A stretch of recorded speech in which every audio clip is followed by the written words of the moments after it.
Hi students, welcome back to our channel achieve excellence in commerce by Mansi Javeri. So आज हम Gala question paper number 4 statistics में उसका section A जो है उसके 15 एमसीक्यू सॉल्व करने वाले हैं।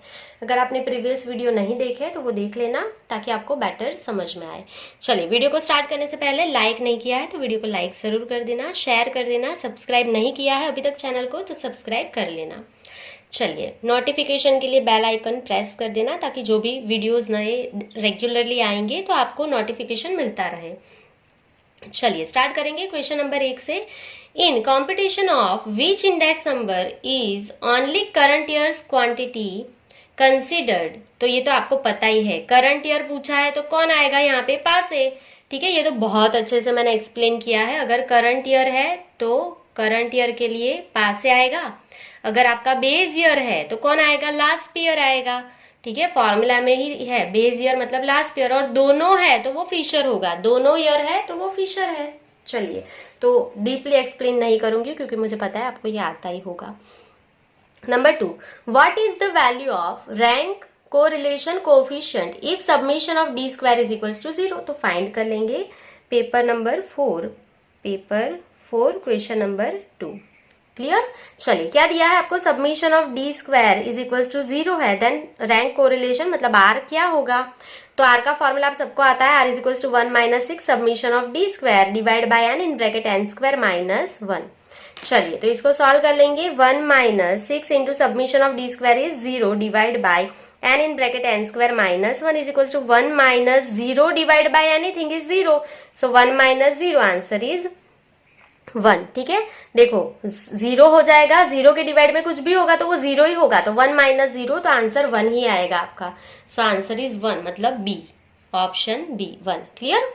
Number 3, which English statistician had first used the terms regression in the study of human inheritance। तो सबसे पहले इंग्लिश स्टेटिस्टिशियंस कौन थे ऐसे जिसने रिग्रेशन वर्ड का यूज किया था?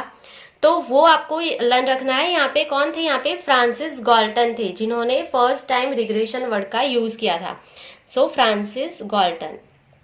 Clear? Number 4, due to new technology, if there is abnormal changes in the demand of an item, then what is called component। देखो, abnormal changes होगा टेक्नोलॉजी की वजह से तो वो आपका कौन सा होगा? रैंडम कंपोनेंट ही होगा। तो रैंडम कंपोनेंट का दूसरा नाम इरेगुलर कंपोनेंट। ये बहुत आपको पता है, कोरोना की वजह से अगर होगा तो वो भी इरेगुलर है मतलब रैंडम है। अगर वो फिर स्ट्राइक होता है वर्कर का तो वो भी इरेगुलर मतलब रैंडमली है। और ये आप न्यू टेक्नोलॉजी में एबनॉर्मल चेंजेस होंगे तो वो भी कौन सा कंपोनेंट है? इरेगुलर कंपोनेंट है। क्लियर? क्योंकि ये साइकिलिकल नहीं है, सीजनल नहीं है कि सीजन चेंज होगा तो टेक्नोलॉजी भी चेंज होगी, ऐसा तो कभी नहीं होता ना, तो समझ सकते हो आप। चलिए next, number 5, if A union A dash is equals to U, then A and A dash जो है वो कौन से इवेंट, कौन से टाइप के इवेंट होंगे? बहुत ही सिंपल है, देखो A यूनियन A डैश अगर U है तो ये कौन सा इवेंट हो गया आपका? Complementary event.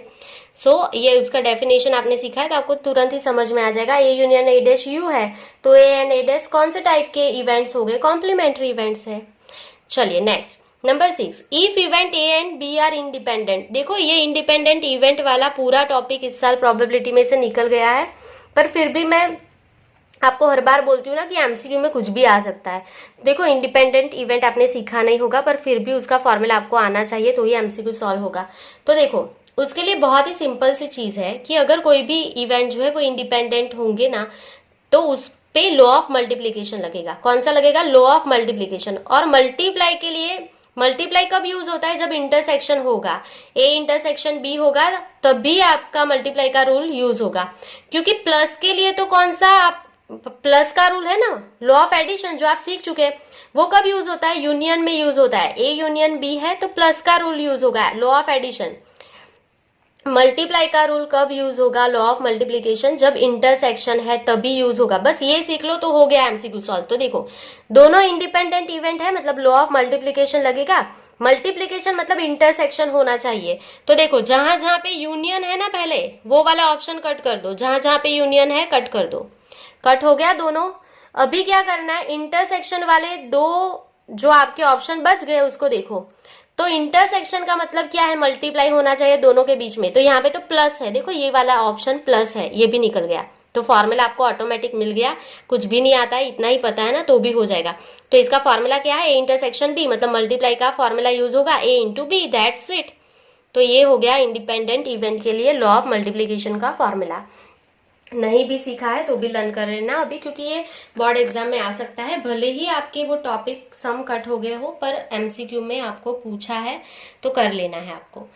चलिए next number 7, for negatively skewed binomial distribution with n is equal to 8 which of the following values might be the value of mean.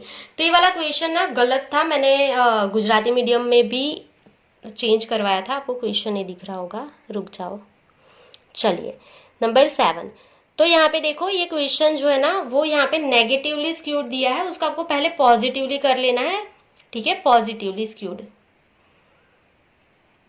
क्योंकि अगर आप इसको नेगेटिव ही रखोगे ना तो आपका आंसर ही नहीं आएगा। तो देख लो कैसे इसको सॉल्व करना है। नंबर 7 तो आपको पता ही है, कंडीशन में वापस लिख रही हूँ और मैं एक्सप्लेन भी करती हूँ, क्योंकि यहाँ पे क्या मिस्टेक है ना वो मैं एक्सप्लेन करती हूँ ताकि आपको समझ में आ जाए।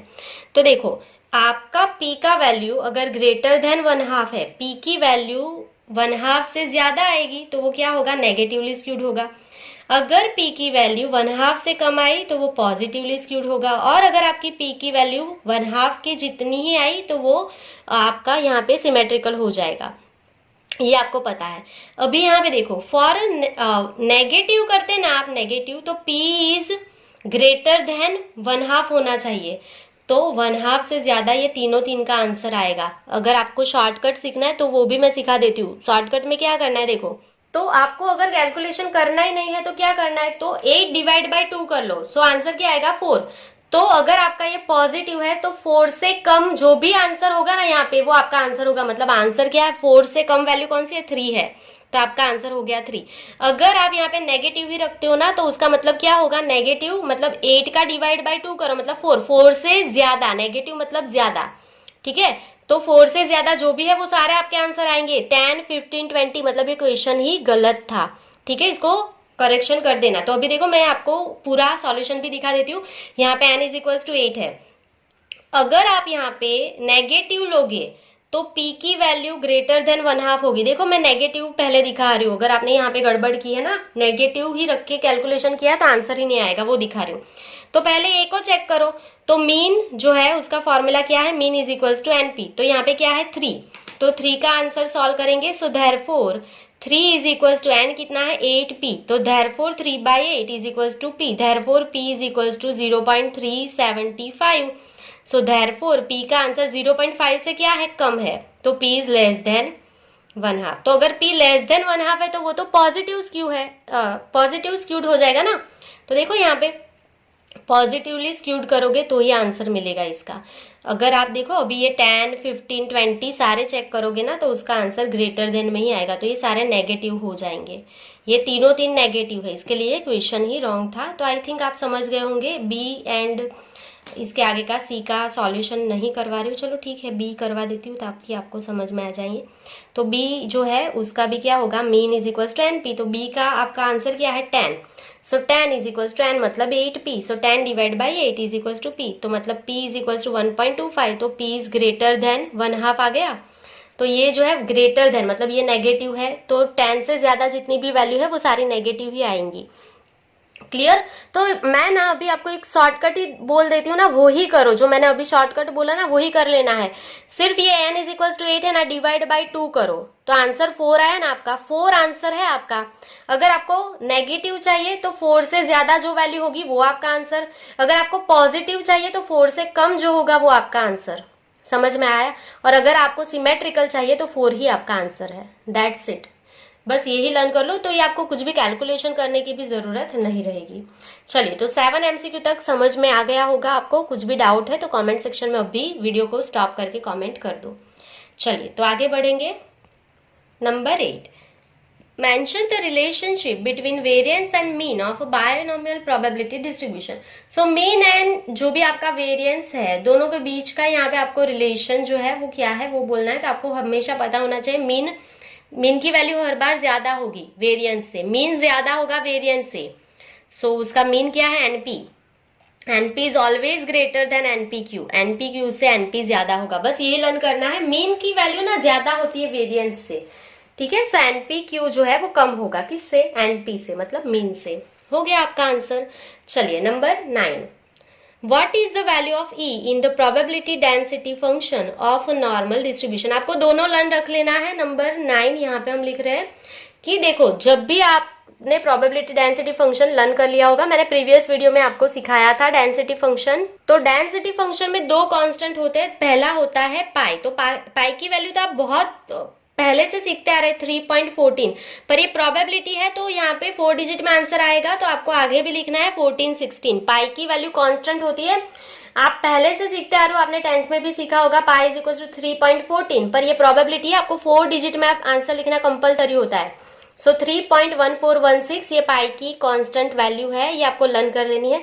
और दूसरा कांस्टेंट होता है हमारा ई, और उसकी वैल्यू भी फिक्स होती है, वो क्या होती है 2.7183, ठीक है। दोनों वैल्यूज लर्न कर लेना। सो यहाँ पे ई की वैल्यू पूछी है, क्या है 2.7183, ये रहा ऑप्शन डी 7183, ठीक है, ये फिक्स रहता है। चलिए अभी आगे जाएंगे। Next question number 10, in standard normal distribution what percentage of the observation are included in the interval of -3 to +3? तो ये मैं आपको पहले ही सिखा चुकी हूँ, अभी मैं आपको की नहीं सिखाऊंगी। की कैसी लगी वैसे वो मुझे कमेंट सेक्शन में कमेंट जरूर करना, जो मैंने सिखाया था म्यू एंड सिग्मा के लिए। सो पहला 6826, दूसरा 9545, तीसरा 9973, फिर उसके बाद म्यू एंड सिग्मा के लिए 95 एंड म्यू एंड सिग्मा के लिए लास्ट में 99, ठीक है। ये की अगर आपने नहीं सीखे है तो प्रीवियस वीडियो में देख लेना, कहीं पे तो सिखा ही है मैंने। तो यहाँ पे प्लस और माइनस, पहला दिन, यहाँ पे दूसरा दिन, यहाँ पे तीसरा दिन, यहाँ पे प्लस और माइनस 1.96 और यहाँ पे 2.575, ये सीख चुके हो आप लोग। एक्सप्लेन नहीं कर रही हूँ अगेन, वीडियो बहुत लंबा हो जाता है ना, फिर कमेंट करते हो मैम बहुत लंबी वीडियो बनाते हो, क्या करो अभी सिखाना खत्म ही नहीं हो रहा है। चलो तो अभी क्या करना है, यहाँ पे -3 से +3 की बाउंड्री, ये रही -3 से +3 की बाउंड्री। परसेंटेज में पूछा है तो सिर्फ मल्टीप्लाई बाय 100 कर दो, तो आंसर क्या आएगा 99.73। तो ये रहा आपका ऑप्शन सी 99.73%। क्लियर? चलो तो ये आपको मिल गया है। Next, in normal distribution usually what percentage of the observation are included the limits mu plus or minus 2.575 sigma, यहीं से मिल जाएगा 2.575 सिग्मा, कौन से परसेंटेज, इसको मल्टीप्लाई बाय 100 करो तो 99 आ जाएगा। म्यू प्लस और माइनस 2.575 सिग्मा, क्या परसेंटेज है 99। देखो यही क्वेश्चन यहीं पे भी काम आ गया, ये लर्न कर लेना, भूलना मत, 2 मार्क्स मिल जाएंगे अगर ऐसे ही 2 क्वेश्चन आ गए तो 99% हमारा आंसर है, तो कौन सा है? ऑप्शन सी हो गया। चलो next number 12, what is the modulus form of 3 neighbourhood of 3, sorry 0.3 is neighbourhood of 3। तो यहाँ पे सॉल्व कर लेंगे number 12। So by comparing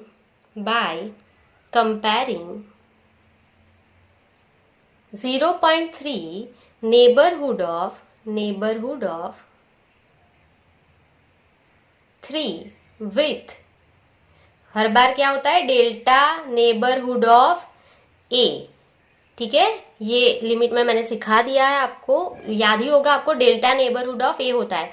so we get delta is equal to, ये जो पहला होता है वो हमारा डेल्टा ही होता है 0.3 and a is equal to, a के प्लेस पे क्या है 3। सो नाउ आपको क्या फाइंड करना है? Modulus form. So therefore modulus form is equals to modulus of x minus A is less than delta. अभी एमसीक्यू है तो पुटिंग ए डेल्टा ये सारी चीजें नहीं लिखेंगे, डायरेक्टली लिख लेंगे x माइनस ए के प्लेस पे 3 एंड डेल्टा के प्लेस पे 0.3। तो ये आपका आंसर मिल गया। सो यहाँ पे देख लो कौन सा है ये, x माइनस 0.3 नहीं आएगा, x माइनस 3 ये रहा, x minus 3 modulus of x minus 3 is less then 0.3, ये रहा आपका आंसर। क्लियर? चलिए तो अभी next number 13, what is the value of limit x tends to 3 x raised to the 4 minus 81 upon x minus 3। तो इसका सॉल्यूशन करना है, कर लेंगे। Number 13, limit x tends to 3 x की 4 पावर -81 अपॉन x -3। तो देखो यहाँ पे अगर x के प्लेस पे 3 रखोगे तो 3 की 4 पावर 81 होगी, सो आंसर 0 हो जाएगा। तो ये चलेगा नहीं, तो कोई और रास्ता फाइंड करना पड़ेगा। Limit x tends to 3। देखो पूरा सम सॉल्व करना है तो आपको यहाँ पे स्क्वायर का फॉर्मूला यूज करना पड़ेगा। तो यहाँ पे x की 4 पावर है तो उसको x स्क्वायर होल स्क्वायर लिख सकते हो, माइनस 3 का स्क्वायर उसका होल स्क्वायर, मतलब 3 की 4 पावर 81 होगी, divide by x -3 is equals to limit x tends to 3। अभी क्या करना है, a square minus B square के फॉर्म में है तो उसका फॉर्मूला आपको आना चाहिए। a square minus B square is equals to a minus B a plus B. तो सिर्फ इसको यहाँ पे अप्लाई कर लेंगे, x square minus B square मतलब 3 square and x square plus 3 square. तो डिवाइड में तो x -3 ही है। अगेन इसको सॉल्व करेंगे तो is equals to limit x tends to 3। Again a square minus B square का फॉर्मूला अप्लाई करो तो a minus B a plus b मतलब x -3 x प्लस 3 और x square plus 3 square as it is रहने दो, whole divide by x -3। x -3 cut हो गया ना आपका, तो कट हो जाएगा। उसके बाद आप यहाँ पे x के प्लेस पे क्या रख दो 3, तो लिमिट निकल जाएगा। सो 3 प्लस 3 और यहाँ पे x स्क्वायर मतलब 3 स्क्वायर प्लस 3 स्क्वायर। तो इसका सॉल्यूशन कर लेंगे यहाँ पे। सो 3 प्लस 3 आंसर क्या आ जाएगा यहाँ पे आपका 6 and 3 square is 9, 9 plus 9 is 18 and 18 sorry बीच में मल्टीप्लाई है 18 इंटू 6, सो आंसर इज 108। आप इसको शॉर्टकट में भी सॉल्व कर सकते हो, वो भी दिखा देती हूँ, पर आंसर आपका क्या है 108। तो यहाँ पे हम टिक कर देंगे 108। अगर ये लिमिट में 2 मार्क्स में आएगा तो ये आपको पूरा दिखाना पड़ेगा, पर अगर ये एमसीक्यू में है और आपको इसका शॉर्टकट फाइंड करना है, आपको डायरेक्टली इसको सॉल्व करना है तो भी आप कर सकते हो। तो शॉर्टकट के लिए आपको डिफरेंशिएशन आना चाहिए, ठीक है। डिफरेंशिएशन आता है ना तो इसका आंसर शॉर्टकट में भी फाइंड कर सकते हो, सिर्फ वो एमसीक्यू में यूज करना, ठीक है। वो सम आएगा 2 मार्क्स में तब यूज नहीं होगा। तो देखो शॉर्टकट सिखाती हूँ क्या करना है। अगर आपको डिफरेंशिएशन आता है ना तो x की 4 पावर का डिफरेंशिएशन क्या होगा, फर्स्ट 4x क्यूब माइनस 81 का डिफरेंशिएशन क्या होता है 0, डिवाइड बाय x का आंसर क्या आता है 1 एंड 3 का क्या हो जाएगा 0। बस इसको सिर्फ सॉल्व कर दो। तो यहाँ पे क्या करना है 4x क्यूब, x के प्लेस पे अभी क्या अप्लाई कर दो 3, तो 4 इंटू 3 उसका cube minus 0 divide by 1 minus 0 is 1। सो 3 का क्यूब करो क्या हो जाएगा 27 इंटू 4, तो आंसर क्या आ जाएगा आपका डायरेक्टली 108। सो ये हमने लिमिट में डिफरेंशिएशन का यूज किया, ये आप कर सकते हो एमसीक्यू में। पर अगर आपको पूरा सम 2 मार्क्स में है तो आप ऐसे सॉल्व कर देना, और जिनको डिफरेंशिएशन नहीं आता है उनके लिए भी ये लिमिट का ही ये पूरा आपको सॉल्व कर लेना है तो मिल जाएगा। ये सिर्फ शॉर्टकट ट्रिक है एमसीक्यू सॉल्व करने के लिए, ताकि इतना ज्यादा कौन कैलकुलेट करेगा, जल्दी हो जाएगा इससे अगर आपको आता है तो। चलिए next number 14, What is the necessary condition for profit function to be maximum? Profit function को मैक्सिमम करने के लिए कंडीशन पूछा है, मैं ऑलरेडी सिखा चुकी हूँ। प्रॉफिट फंक्शन को मैक्सिमम करना है तो dp अपॉन dx 0 होना चाहिए, और दूसरी कंडीशन क्या है उसका second derivation d square p upon dx square. Maximum करना है तो लेस देन का साइन कर दो। ये दोनों कंडीशन में जो भी ऑप्शन होगा वो देख लेंगे। dp upon dx less than 0 ये तो कभी नहीं आता, dp upon dx greater than ये भी नहीं आएगा क्योंकि उसका second derivation less than greater than होता है। dp अपॉन dx 0 होगा, यस ये राइट है। देखो ये रॉन्ग है लास्ट वाला, सारे चेक कर लो, यही राइट है। ये दोनों कंडीशन में सिखा चुकी हूँ, प्रीवियस वीडियो में देख लेना और लिख लेना अच्छे से। ये साइड जो भी लिखती हो ना वो अच्छे से लिख के रखना ताकि मिस्टेक ना हो। चलिए number 15, if f of x is equal to h की 7 पावर माइनस 3 के square then what is the value of f dash h। तो यहाँ पे सॉल्व कर लेंगे f of x is equals to h raise to the 7 minus 3 के square. सो सबसे पहले आपको f डैश h फाइंड करना है, मतलब उसका पहला डेरिवेशन करो। सो f डैश x h का 7 पावर है तो उसका आंसर क्या होगा 7h की 6 पावर माइनस 3 के स्क्वायर। तो आपका 3 2 जा 6 के स्क्वायर का आंसर k कांस्टेंट है 0 हो जाएगा, ठीक है। कांस्टेंट का आंसर 0 होता है। So is equals to 7h की 6 पावर, क्योंकि 6 into 0 is 6 and 7h raise to the 6 minus 0 is 7h की 6 पावर, यही रहेगा। अभी आपको क्या पूछा है f डैश h, मतलब जहां जहां पे x होगा वहां वहां पे आपको f डैश h, मतलब जहां जहां पे यहाँ पे x होगा वहां वहां पे h रखना है। पर यहाँ पे तो कहीं पे x है ही नहीं, तो यही आपका आंसर f डैश h के लिए भी हो जाएगा, ठीक ठीक है, तो आंसर क्या है 7h की 6 पावर, ऑप्शन कौन सा है आपका बी। क्लियर। तो यहाँ पे आपके सारे एमसीक्यू जो है 15 वो कंप्लीट हो गए हैं ये पेपर के। अभी हमारे सिर्फ 2 पेपर बाकी है, क्वेश्चन पेपर नंबर 5 एंड 6। आपको सॉल्यूशन कैसा लग रहा है, आपको पढ़ने में मजा आ रहा है नहीं आ रहा है, कमेंट सेक्शन में जरूर लिखना, कोई डाउट है तो भी लिख देना। सो आज के लिए बस इतना ही। Thank you for watching, keep learning.